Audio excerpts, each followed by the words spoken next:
Classes. आज 16 सितंबर है। 16 सितंबर का कुछ महत्वपूर्ण करंट अफेयर मैं कराऊंगा। इससे आगे जाने से पहले हमारे चैनल आइडिया क्लासेस को सब्सक्राइब करें, लाइक करें। अगर वीडियो अच्छा लगा हो तो शेयर और कमेंट अवश्य करें। चलिए क्वेश्चन नंबर 1 से देखते हैं। क्वेश्चन नंबर 1 है, संयुक्त राष्ट्र सुरक्षा परिषद यानी यूएनएससी के सदस्यों ने चुनाव में रोहिंग्या की भागीदारी सुनिश्चित करने के लिए किस देश से आग्रह किया है? Bharat, Bangladesh, Myanmar, Malaysia. तो कौन सा देश से किया है? तो म्यांमार से। France, Belgium, Germany, Tunisia, Dominican गणराज्य, एस्टोनिया, ब्रिटेन और अमेरिका सहित संयुक्त राष्ट्र सुरक्षा परिषद के 8 सदस्यों ने म्यांमार से आग्रह किया है कि रोहिंग्या नवंबर में होने वाले आम चुनाव में भाग लेना सुनिश्चित करे। नेक्स्ट क्वेश्चन है, भारत में प्रतिवर्ष हिंदी दिवस कब मनाया जाता है? 14 सितंबर को, 13 सितंबर को, 12 सितंबर को, 11 सितंबर को। तो कब मनाया जाता है? तो 14 सितंबर को। यह 14 सितंबर को मनाया जाने वाला एक वार्षिक दिवस है जो भारत देश भर में भारत की आधिकारिक भाषा के रूप में हिंदी का प्रचार प्रसार करने के लिए हिंदी दिवस मनाया जाता है। हिंदी दिवस भारतीय संविधान के अनुच्छेद 343 के तहत देवनागरी की लिपि में लिखी गई है। हिंदी को भारत की आधिकारिक भाषा के रूप में भी अपनाया गया था। नेक्स्ट क्वेश्चन है, निम्नलिखित में से किस सरकारी निकाय ने मल्टी कैंप फंडों का सीमा निर्धारित कर दिया है? भारतीय रिजर्व बैंक, बीमा नियामक और विकास प्राधिकरण, नाबार्ड, भारतीय प्रतिभूति और विनियामक बोर्ड यानी सेबी। तो किसने किया? तो भारतीय प्रतिभूति बोर्ड विनियामक सेबी ने किया। भारतीय प्रतिभूति और विनिमय बोर्ड यानी सेबी ने मल्टी कैंप स्कीम में निवेश की एक सीमा निर्धारित कर दी है। मल्टी कैंप फंड वे है जो अपने निवेश को 3 श्रेणियों यानी छोटे, मध्यम और बड़े कैंप में विस्तृत करता है। नेक्स्ट क्वेश्चन है, यूनिसेफ द्वारा भारत में बाल अधिकार अधिनियम के लिए सेलिब्रिटी एडवोकेट के रूप में किसे चुना गया है? विराट कोहली को, आयुष्मान खुराना को, प्रियंका चोपड़ा को, अक्षय कुमार को। तो किसे चुना गया है? तो आयुष्मान खुराना को। संयुक्त राष्ट्र की संस्था यूनिसेफ ने अपने बाल अधिकार अभियान फॉर एवरी चाइल्ड के लिए आयुष्मान खुराना को अपना सेलिब्रिटी एडवोकेट बनाया है।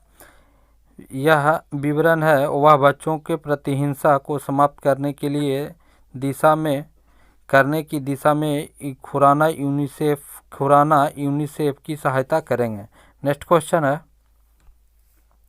भारत में शिकायत निवारण और निगरानी प्रणाली के साथ जोड़े जाने वाले पहला केंद्र शासित प्रदेश कौन सा है? दिल्ली, चंडीगढ़, अंडमान निकोबार, जम्मू कश्मीर। तो कौन सा है?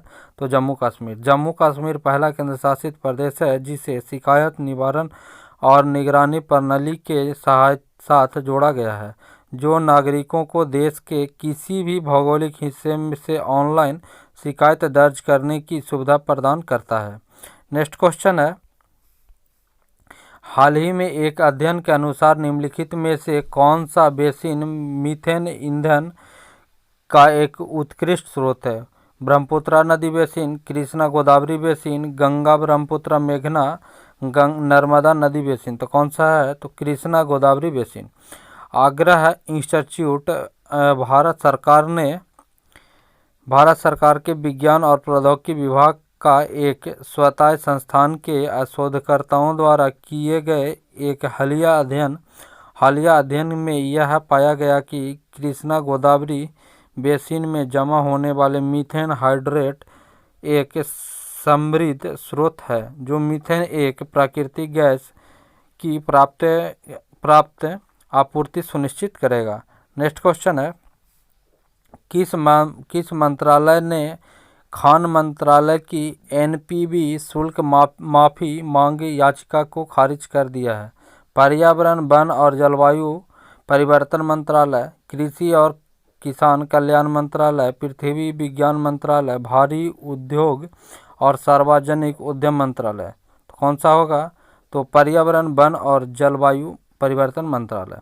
हाल ही में पर्यावरण मंत्रालय के केंद्रीय खान मंत्रालय द्वारा वन क्षेत्रों को पूर्वेक्षण तथा अन्वेषण शुद्ध वर्तमान मूल्य शुल्क को माफ किए जाने की मांग को खारिज कर दिया है।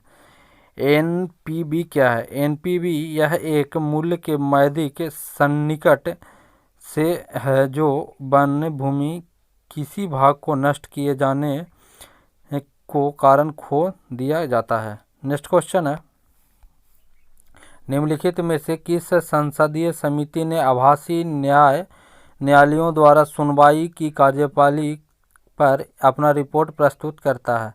क्रमिक लोक प्रशासन कानून और न्याय संबंधी समिति, सार्वजनिक न्याय और आधिकारिक समिति, सरकारी आश्वासन समिति, अधीनस्थ विधान समिति। तो कौन सा होगा?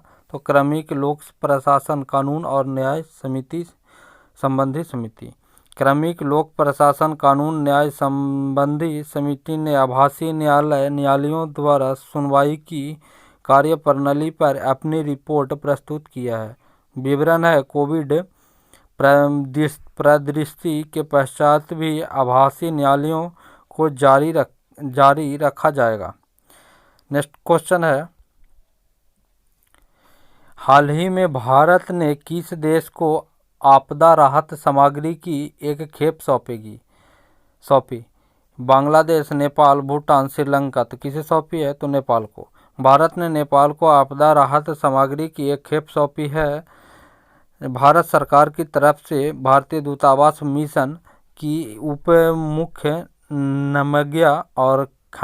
नमग्या सिखम्पा ने भारत सरकार की ओर से सामग्री national India women friendship society की अध्यक्ष चंदा चौधरी को सौंपी है। इसका महत्व है, यह हाल ही में नेपाल के विभिन्न जिलों में बाढ़ और भूस्खलन के कारण हुए विनाश और जन हानि का मेजबान दिया गया था।